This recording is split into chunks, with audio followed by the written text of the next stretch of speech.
We might have to move our little sign over, huh? Oh, whoa. Knock that phone down. Don't you have people? Yeah, I got people. He's got to do it all, right? He's got to do it all. We put that together really He's a purposeful, full-service too. speaker. That guy's got skills. Oh. Need some coffee? Well, good morning, everybody. Good morning. Today marks 100 days of President Trump's second term, and I am honored that he has chosen to celebrate in my home state of Michigan. There's no better place to celebrate 100 days than in Macomb County, Michigan. The first 100 days proves that we are headed in the right direction, the direction in which 77 million people voted for. Just look at the White House lawn today. Pictures of violent, illegal aliens that Biden let into our country. These rapists, murderers, and child molesters have no home here in the United States of America. And guess what? There's room on the White House lawn for a lot more of them. And that's what the American people voted for. And we are going to keep going until every single one of them is removed to make our streets for Americans safer.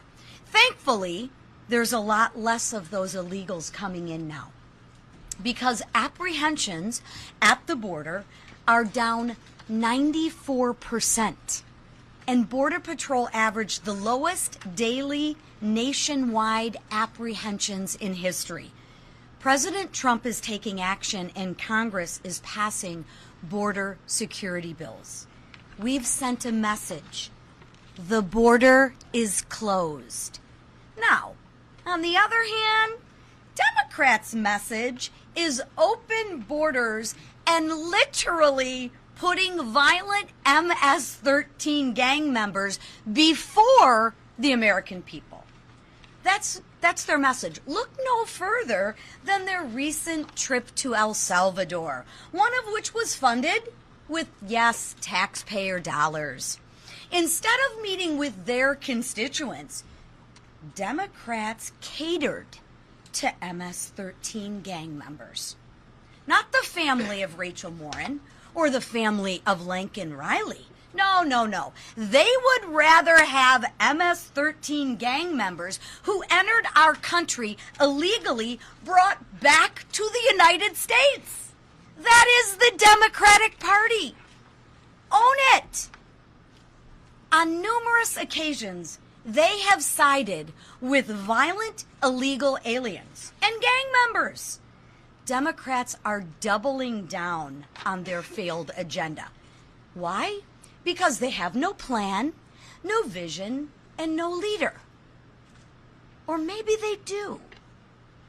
Maybe their next leader is in MS-13. Meanwhile, House Republicans, we have our leader. And that leader is our president, Donald Trump. He's unleashed American energy, taken out terrorists, and restored common sense by protecting women's sports. And he's achieved all of this in his first 100 days. Now, turning our attention to our business and our work this week, committees have been instructed, and we will begin to pass pieces of that one big, beautiful bill. We will identify savings and investments that will make America secure and competitive. Now, as we continue our committee work, I encourage you to watch the markups very, very closely. You will see Democrats go on the record supporting the largest tax increase in American history. Benefits for illegal immigrants and violent gang members, because that's who they support. And Democrats want the destruction of American energy and the American energy industry and the good paying jobs that come with that industry. And before Democrats begin their fear-mongering, which we know they'll do, let me be clear. The only cuts that this bill makes are to the waste, the fraud, and the abuse that are in their bloated bureaucracy. And somehow, Democrats will have a problem with those. They ignore the fact of what the American people want. The American people want lower taxes. The American people want good-paying jobs. They want a safe and secure and, most of all, competitive America. That's why House Republicans will continue our work this week to put Americans first and make America safe and secure again. While Democrats who are lost and leaderless fearmonger and fight against the American people's agenda, we will get to work to pass that one great, big, beautiful bill. Now I will turn it over to my freshman colleague, Troy Downing of Montana. Thank you, Troy. Thank you. What's that? You probably don't I'm need feeling that. towering over there. Well, first of all, to leadership, Speaker Johnson, Leader Scalise, Whip Emmer, and Chair McLean, thank you for allowing me to speak about this. I'm really excited, and thank you all for being here and listening. I'm very excited about this first 100 days. President Trump, in his first term talked about promises made, promises kept. And I think this time it's on steroids.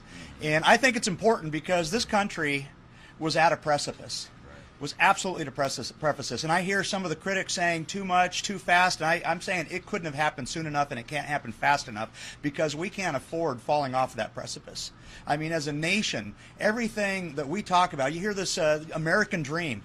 That's being squandered, has been squandered. That brass ring is getting farther and farther away, and the policies of this president have started to pull that back in everything that he's doing, in helping with the economy, in tax policy, in having trading partners trade fairly with this country, which is something that's overdue. Everything that's happening right now, securing the border, is all going to come back and bring that brass ring back that is that American dream. And I'm really, really excited about that. 140 executive orders. Our job now is to start codifying those so they're not fungible, so that the next administration can't undo that. We need to have policy. We need to have laws passed on that.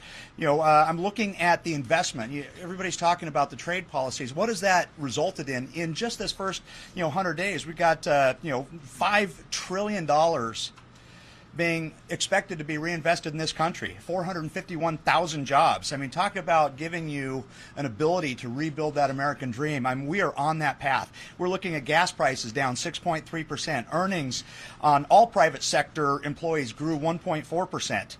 Doge. I mean, so many of us are shocked at what they were uncovering. $160 billion, and that comes to about $1,000 per taxpayer in waste, fraud, and abuse that's being crawled back. And it can't happen soon enough. And the other thing that affects my district, affects this entire country, is that invasion at the southern border. And we have seen a stop to that almost instantly. Only 9 illegal aliens were released in the United States since the president was sworn in. That's a 99.99% decrease. I mean, as I said, this couldn't happen fast enough. I believe this country was at a precipice. I think the president is delivering on his promises, and this conference is ready, willing, and able to start codifying this into law so that it continues to claw back everything that is the American dream, everything that's great about this country, and I'm happy to be part of that team. Thank you.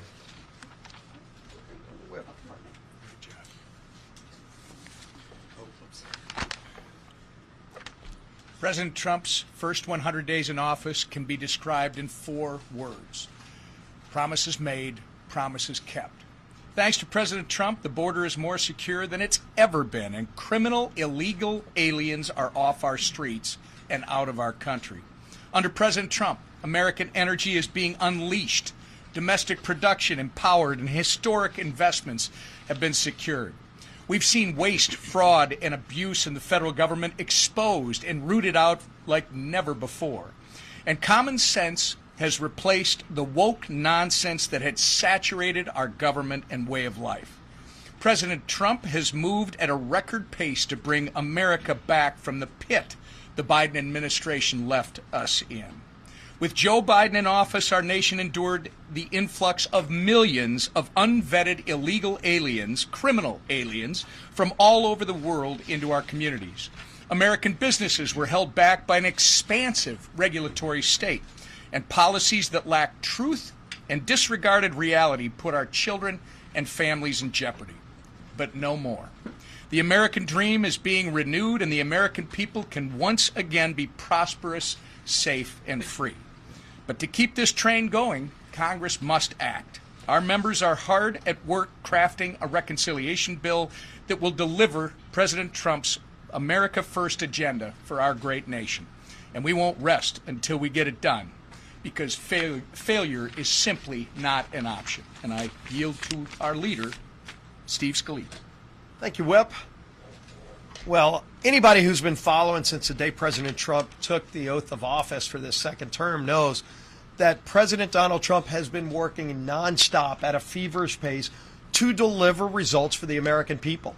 I don't think we've seen a president in 100 days get more things accomplished, follow through on more promises to get this country back on track.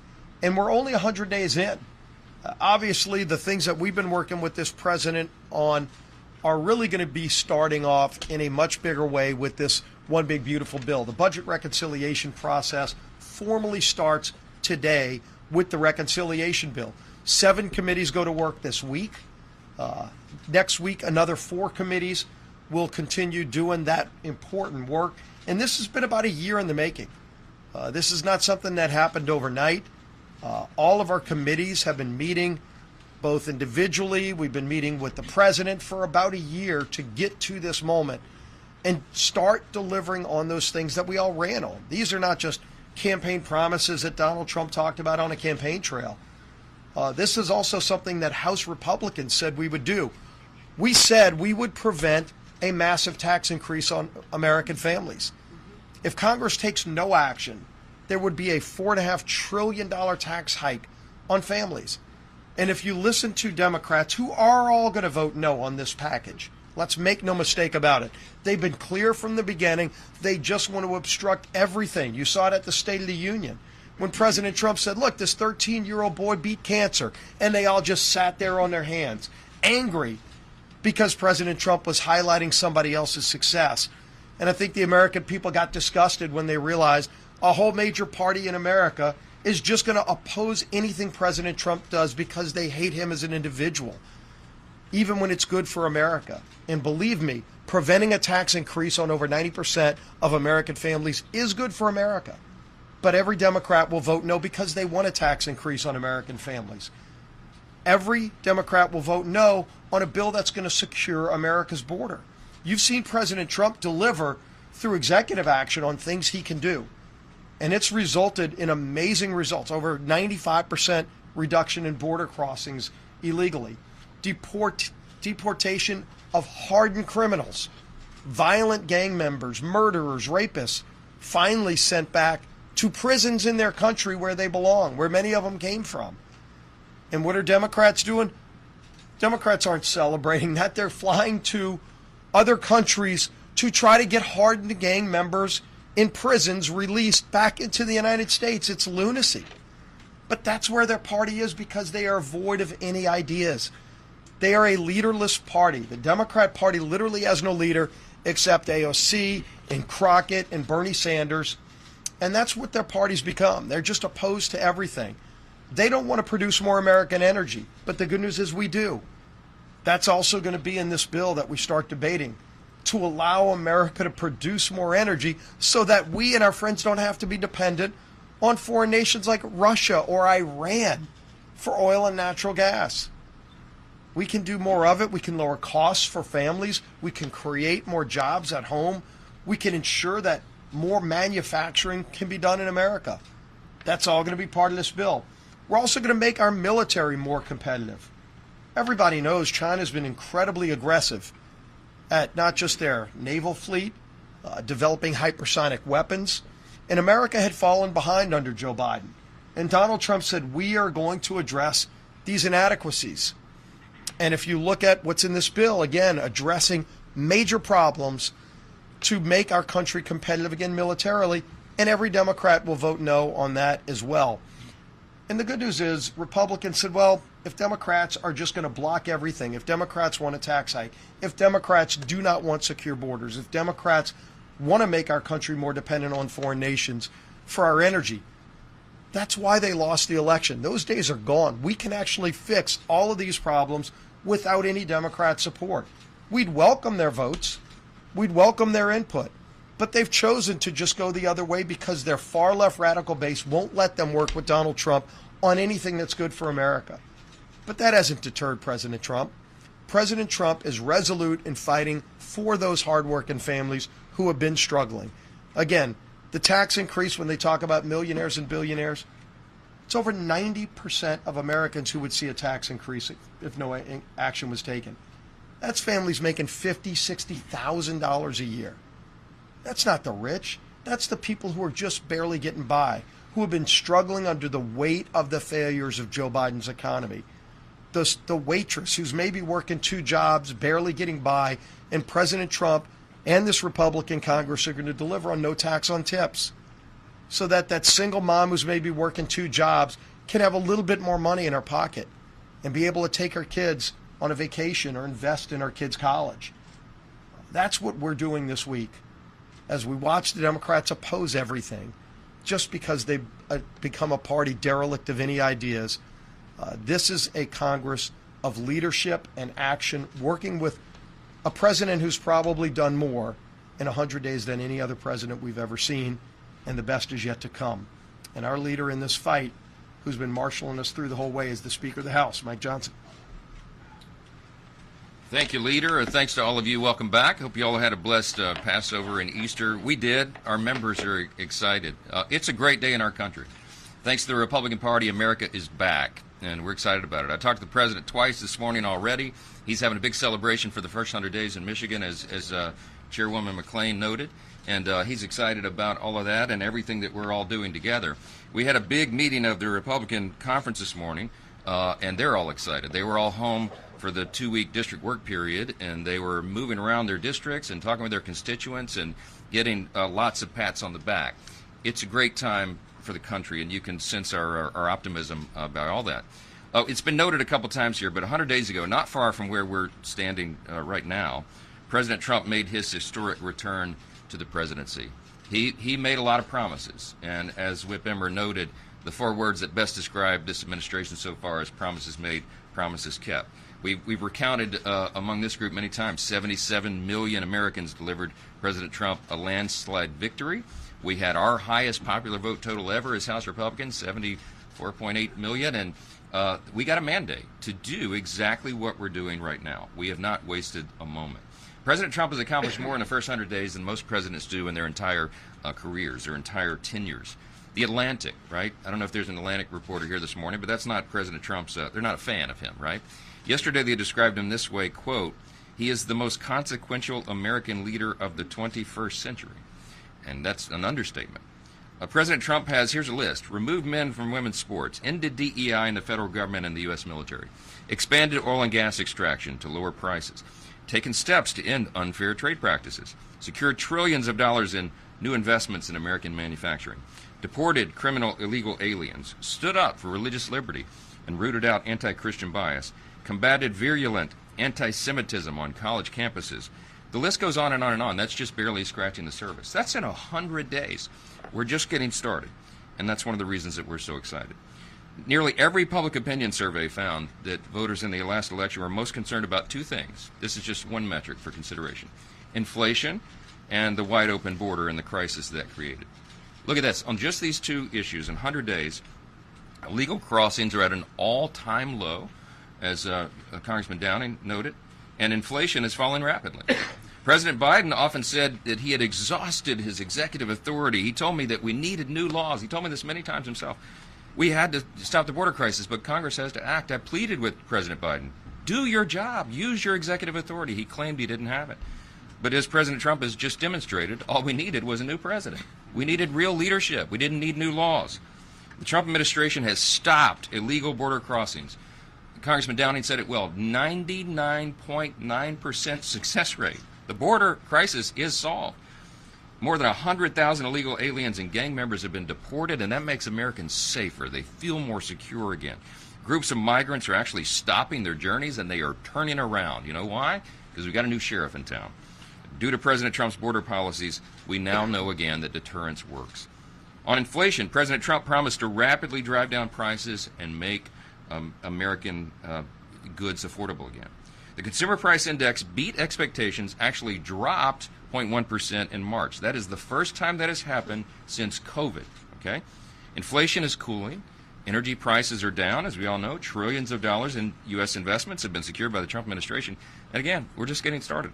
President Trump built the greatest economy in the history of the world in the first Trump administration. And we know that he can do it again. And we're going to help. And that's what we're engaged in. People are excited all around this country. We set fundraising records in the first quarter. We gave all the numbers out to the members this morning. I raised $32.2 million in the first quarter. It's an all-time record for a Republican speaker in a midterm. I'm not taking personal credit for that. I'm saying this is an all-team effort. Every House Republican is out working. Their sleeves are rolled up. They're working around the clock. We're setting fundraising records. The vulnerable Republicans from the swing districts and the vulnerable Democrat swing districts, it's the Patriots and the frontliners, okay?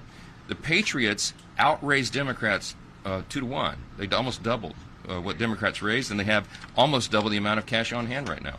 That's an indication of where the American people's sentiment is. They see that Republicans are delivering and Democrats are in disarray. While we're working to build on President Trump's successes and codify his agenda into law, the Democrats just still don't get it. I mean, they just keep demonstrating they don't get it. More than 100 days into the 119th Congress, and the contrast could not be clearer. Everybody said, recounted some of this today, but they don't have any message. They don't have a clear leader. They don't have a clear vision. They don't know what to do. Their platform has been repudiated, and they're turning on themselves. You know, the vice chair of the DNC is going to spend tens of millions to take down his own incumbents. That shows you where they are. They've resorted to cursing and shouting and outrageous political stunts. Their approval ratings are in the low 20s.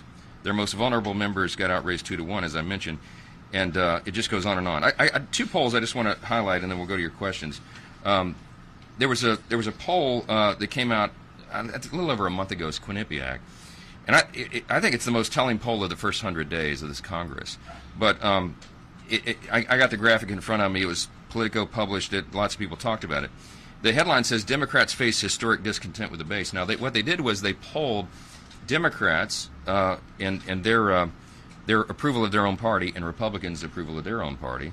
I mentioned this before, but Democrats are underwater 9%. They have a net negative 9% approval rating in their party, whereas Republicans in Congress are enjoying a 69% approval rating. Okay, so that chart is stark. It's the largest chasm between the two parties in history. It's the highest marks we've ever gotten and the lowest they've ever gotten. It tells you where they are. This morning, CNN has a new poll, getting you a nod right there on the front row, right? Republicans' view of GOP leadership, 78% approve. Thank you, CNN. 21% disapprove, all right? Democrats' view of Democrat leadership, 42% approve, 57% disapprove. Stark contrast between the two. And one of the most baffling political displays that we've ever seen, congressional Democrats used their district work period to fly to El Salvador and provide comfort to a wife-beating MS-13 gang member who entered the U.S. illegally. I mean, it was a shameful performance, and I hope their constituents do not forget it. We won't. And we reflect on the first 100 days of the Trump administration. It's very clear which party is fighting for the American people, for a stronger and safer and more prosperous America, as Leader Scalise just said. We're happy to be here, and we're happy today. You can probably tell. Take your questions. Yes, sir. Thank you very much, Mr. Speaker. On the subject of polls about the first 100 days of President Trump's administration were released a few days ago, and he has the lowest approval rating of any president in the last 80 years, according to the Washington Post, ABC News, and Ipsos, I believe. Other polls suggest similarly low numbers. How do you interpret those numbers, and is that not a sign that your conference, your party, your leader need to be changing course given those low record ratings? No, look, there's always in any new administration, it's a roller coaster, right? When you come in and you make dramatic change, which is what he did, he's delivering on the promises made.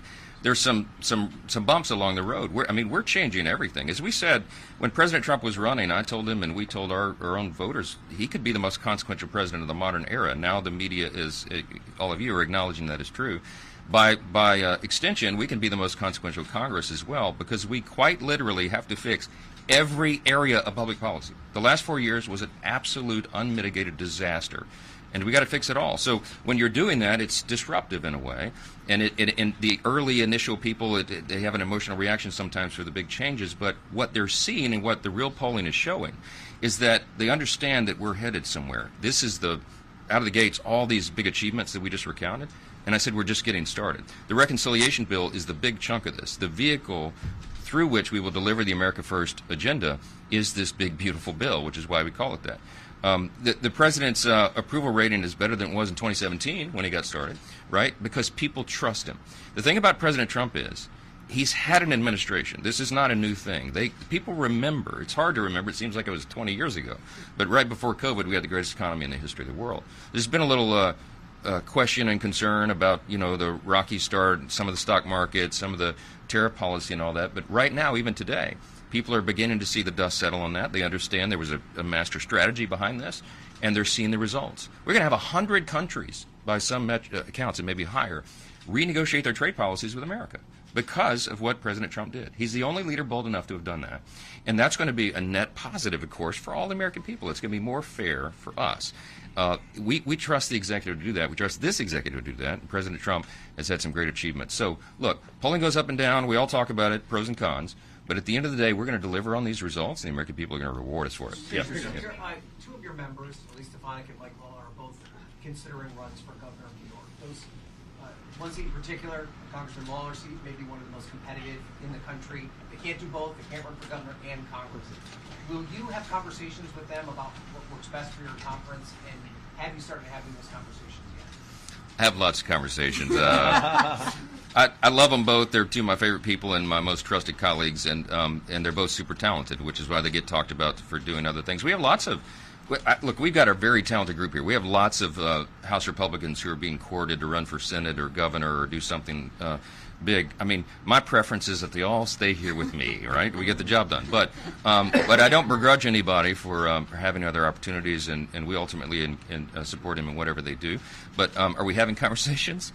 We are, yeah, and that's all I'm going to say about it. But I ultimately, look, I support my friends and colleagues. These are more than colleagues; they're friends, and I want all of my friends to do well and go as high as they can, be of their highest and best use to the country. So we'll see how it shakes out. Mr. Speaker Johnson, do you plan on meeting with governors to advise them on how they might restructure their budgets if you're reforming SNAP and Medicaid? Kathy Hochul is working on the New York budget. I'm not sure Kathy Hochul and I are going to sit down and talk about New York's budget. But I will just say this. We're going to be good stewards of the taxpayers' resources, okay? Do not believe the hype. Do not believe the lies the Democrat Party has said. We had their ads taken down, okay? They were running ads around the country and in swing districts trying to convince people that Republicans were going to gut Medicaid. It's just simply not true, and that's why their ads and billboards had to come down. We sent them a cease and desist letter because we pointed out they were lying. By the way, the Democrat leaders in Washington have zero credibility with the American people. Remember, they tried to tell us for the last 4 years that Joe Biden was an exceptionally talented, brilliant, on-point leader. Okay, they don't have any credibility on any of this. We're going to prove the opposite. The committee markups, as Leader Scalise noted, we have 7 committees marking up components of the big, beautiful bill this week. We have 4 others next week. That third week that we return, the Budget Committee will merge all that together into the one big, beautiful bill, and you will see the results. We are going to preserve the programs. We're not gutting Medicaid. We're going to reduce fraud, waste, and abuse, which every single American should be applauding. The Democrats should as well, but they're not allowing themselves to do it.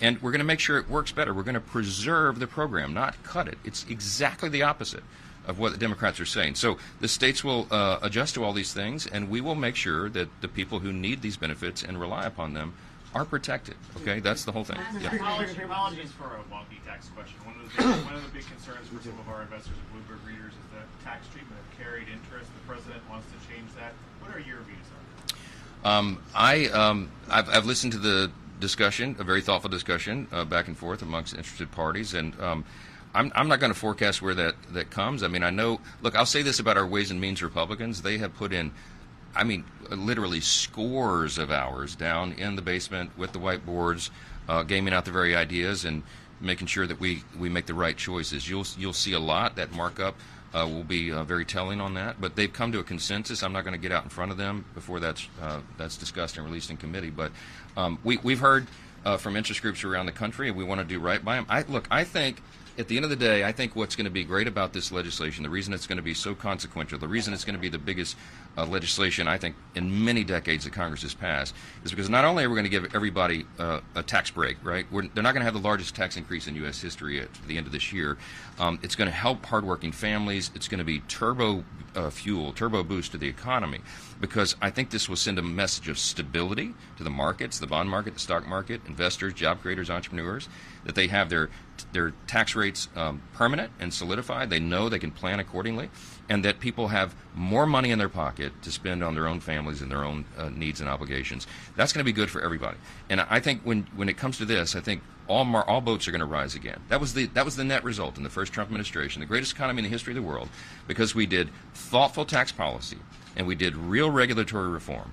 Right now, as Congressman Downing said, both those things are on steroids. And you're going to see this result in spades, and people are going to see it and feel it.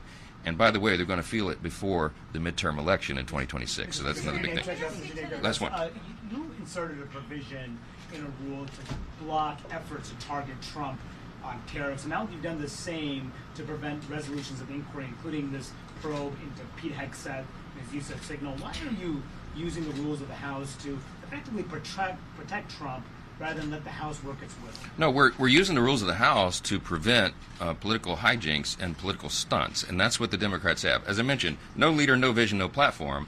All they have is obstruction. They're trying to target. They showed us over the last 4 years, the last 8 years. They used lawfare. They used conspiracy theories. All these political weapons to just go after the president and make his life miserable. That's not what the American people voted for. That's not what they deserve. We can do better. So we're preventing this nonsensical waste of our time. We don't have time to waste. We got to, as I mentioned, we got to fix every. But as we've discussed many times in this room, the executive branch has the constitutional and appropriate legal authority to address unfair trade practices with other countries. That's exactly what President has been doing, it is doing, and the results, I think, are going to be obvious at the end of this. We have to give them the runway. This is not a separation of powers concern at all. Congress has a role to play, but so does the executive, and I think everything they've done thus far has been entirely lawful and appropriate, and that's what our policies reflect. So we're going to continue to do that, and I think the American people are going to see the result at the end, and they're going to be quite satisfied by all this. So we got to move. Can you give a quick timeline on reconciliation? Yeah, I'll just say this: we're sticking to our plan. We had a big 6 meeting yesterday with Secretary Bessent and Kevin Hassett at NEC. Senator Crapo, who's the finance chair over there, Leader Thune, I, and Jason Smith, Ways and Means chair. And we had White House folks there as well. And what we discussed was the timeline. As the Treasury Secretary Bessent has said a few times, he gave us credit for moving this so aggressively on this calendar. I'm really glad that we did, because we got to deliver this in economic relief for the American people quickly. We've got to codify all this. We are on track to pass the bill out of the House, as we've said from the very beginning, and get it over to the next stage by Memorial Day. Now, I don't know how long the Senate's going to take to do their piece, but I was very encouraged after the meeting yesterday, frankly. Leader Thune and Senator Crapo are on point. The Senate Republicans have been working very hard together. We got almost a year head start on them on this process, so that explains the sequence of events. But we're going to get it done by Memorial Day. Senate over there, they take a few weeks to work through that. We merge this together. We get it to the president's desk quickly for signature. The Secretary Bessent said yesterday a big celebration by July 4th. I hope it happens much sooner than that. And we're going to keep pressing aggressively in the House to make sure that happens. Thank you. And a debt limit included in that? Yes.